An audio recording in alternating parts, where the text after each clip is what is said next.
Hello guys! Welcome back po ulit dito sa ating YouTube channel, The Homebase Edit. For today's video guys, ito yung 8 best practices na baka hindi nyo pa alam, lalong-lalo na kung kayo po ay nagsisimula pa lang dito sa Facebook bilang isang content creator. So napaka-importante po nito dahil minsan nakakaligtaan nating i-check yung mga detalye na binibigay sa atin ni Facebook, yung mga tools na binibigay sa atin ni Facebook para maging effective yung ating mga upload or maging effective din tayo as a content creator. Last night, nag-post ako ng isang video, ayan, 19 hours ago. Ito yun yung pinost natin. And isi-share ko sa inyo, no, ito is nag-gain ng 20,000 views. Paano ko ba ito ginawa, guys? Unang-una, sinunod ko tong best practices na ito. So, saan ba ito makikita? So, papaliwanag ko sa inyo yung advantage ng bawat isa. Punta lang kayo sa specific video na in-upload nyo. Punta kayo sa See Insight and Ads. Ayan. And then, i-click nyo guys yung Total Insight. Dito makikita nyo yung views, yung like, yung comment, share, and then yung revenue. Okay. So, ano nga ba yung mga detalye na ito? Napaka-importante nito kasi dito natin makikita yung status or yung insight ng video natin na pwede makatulong sa atin sa mga susunod na upload. So, ito po ay in-upload ko 11 PM ng gabi. Ang duration is 1 minute, 9 seconds. So, yon. And, ano nga ba yung mga details na yan? Napaka-importante po niyan. Dapat alam nyo yung oras kung sino-sino yung mga gising pa. O diba? Ano yung mga ginagawa pa ng tao on that specific date and time. Napaka-importante. So, ito po yung 8 best practices na yan.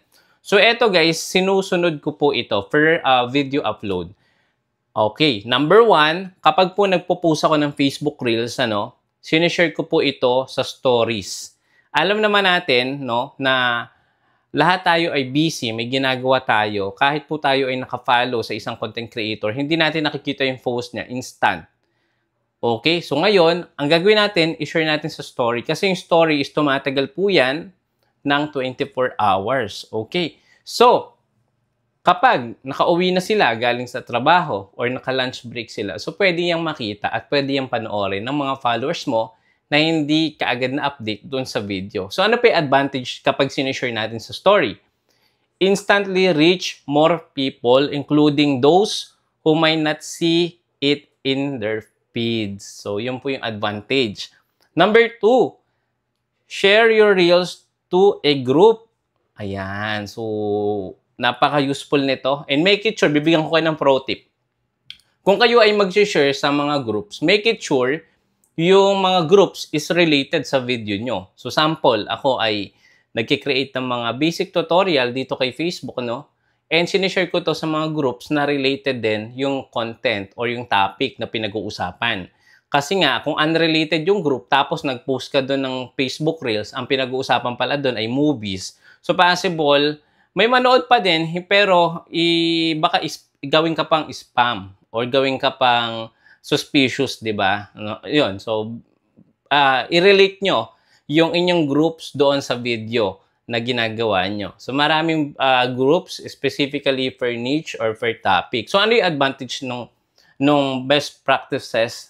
Number 2, get more engagement from niche communities interest in your content. So, make it sure related yung groups na sasalihan nyo kung kayo po ay merong specific topic or niche. Okay, number 3, write a caption or a title. Grab your audience attention.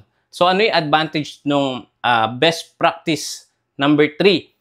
Caption, grab attention. Ayan, give context and encourage interaction through their comments. So napaka-importante magkaroon tayo ng compelling na title for videos. Make it short. Wag lang siyang clickbait, 'di ba? So unrelated yung title doon sa video or sobrang promising nung title doon sa video. Baka po tayo is magkaroon pa ng community standard dahil labag po ito sa policy ni Facebook. So, make it sure na related yung title doon sa video na ina-upload natin. Pansin nyo yung mga upload like si Gio Ong, di ba? Sobrang ikli lang nung mga titles ng nilalagay nila. Kasi alam naman natin, kilala na sila. But again, yun, nakakatulong din naman talaga kung maglalagay tayo ng compelling caption. Okay, number 4 na ginagawa ko palagi kapag ako'y nag-upload or yung best practices na inaalala ko dito kay Facebook. Ito nga yung add hashtag to your caption. Ito, reach more people. Paano naman nasabi to ni Facebook? Kasi, kapag po merong mga powerful hashtag or related hashtag na nilalagay natin dun sa video, mas nag-a-appear siya kapag may mga nagsa-search related doon. Okay, so kung merong mga top search, no, related sa topic, pwede po mapabilang yung video nyo doon. So, yun yung binibigay ng algorithm kapag po nagsa-search yung mga viewers, no, or yung mga followers nyo regarding to that specific topic. So, ano yung advantage nito? Help your reels appear in search and reach a broader audience beyond your followers. So, yun yung advantage. Ibig sabihin, kapag po may mga hashtag, related hashtag dun sa video, dapat related din sa video yung hashtag, mas tumataas yung search result or posible mapabilang tayo dun kapag nag-appear doon sa search bar, 'di ba? So yun 'yon. And pro tip pa, no, ang ilalagay niyo lang para sa akin, wag niyo damihan masyado ng hashtag. Sabi ni Facebook before nung nagbigay tayo ng 8 powerful tips, 3 to 5 hashtag lang. Wag po dapat susobra or dadamihan, magiging spammy na siya. Okay? And number 5, edit with at least one creative tool such as adding stickers or text or effects. Yun nga po yung nilalagay ko yung may mga kulay. Pansin nyo yung may mga kulay dun sa thumbnail or dun mismo sa video. So very useful yun, guys. It grabs attention. Sabi pa nga dito, adagdag natin yung advantage ng number 5. Sabi dito, make your content more engaging and visually appealing, keeping viewers hooked. So ito po is nakakategorize din as visual hook sa mga viewers na nakakita ng video natin.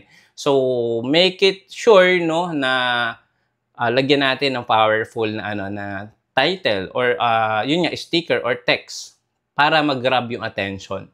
So, yun. Check nyo yung mga video ko. Meron akong kulay doon na kulay orange tapos yung text is black. So, yun, para na din siyang uniform na din yung yung pag-upload ko. So, kumukuha ako ng thumbnail doon mismo sa video. Okay? So, number 6. Make your reel not muted. Okay, may mga nakikita kasi tayo na na mga upload, walang sound. So dito bumababa po yung quality pag walang sound or wala din background music. So make it sure lagyan natin ng sound dahil ang advantage po nito, boost engagement and many viewers prefer reel with music, voiceover or effects. So, yan, napaka-useful niyan. Kung maglalagay kayo ng meaningful enhancement, make sure gandahan niyo yung audio. And meron na pong bagong update si Facebook, no, na pwede na nga tayong maglagay ng royalty-free music. No need na nating i-download tapos i-edit pa natin sa mga editing application. Ito po is instant na. Makakapili na po tayo ng mga royalty-free music compared doon sa copyright ng mga music na available. So, pwede nyo magamit sa mga video nyo na pwedeng lagyan ng ads naman ni Facebook. So, yon. So, i-check nyo yon. Okay. Number 7. Ayan. Keep your reels between 15 to 90 seconds or 1 minute and 30 seconds. Pero base po sa top search na ni-research ko regarding kung gaano ba talaga kahaba yung duration ng video na kailangan natin i-upload para tumaas yung engagement or yung views. Sabi ni Facebook, between 15 seconds to 20 seconds. Ganon. Pero I suggest, kung hindi nyo mabibigay yung full value ng video nyo, so, ayan, i-limit nyo lang talaga ng 1 minute or 1 minute and 30 seconds. Sa short yon. Iba naman yung sa long form video. Sa long form video, 3 minutes to 5 minutes naman siya. Okay? So, ano yung advantage kapag nasunod natin yung perfect length? Ito is, Maintain viewers' interest and avoid drop-offs. Alam niyo naman, di ba, may retention rate.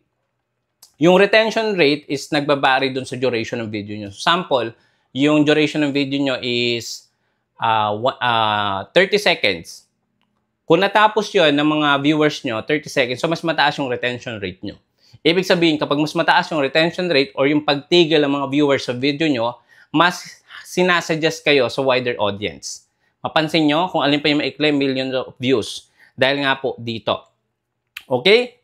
So, number 8 and last best practices na pwede nating sundin dito kay Facebook. Ito nga po, yung linaw or yung quality ng ating mga video. I suggest 1080 pixel. Pag po tayo is nag-upload ng video dito mismo kay Reels, binababaan pa po yun ni Facebook. So, nagiging 720 yung 1080. So, halos kalahati, 'di ba? Yung binabawas. Ayun, I suggest, kung malinaw naman yung camera nyo, iset nyo siya ng 1080 pixel, 60 frames per second. Ano ba yung advantage nito? Higher video quality leads to better user experience and higher chance of being promoted. So yun, yung ating best 8 practices na pwede nyong i-consider sa pag-upload ng mga short videos dito kay Facebook. Maraming salamat. Kung nagustuhan nyo ito, please don't forget to subscribe. Click the bell icon para pag meron tayong mga next video, katulad dito, manonotify po kayo kagad. Bye-bye!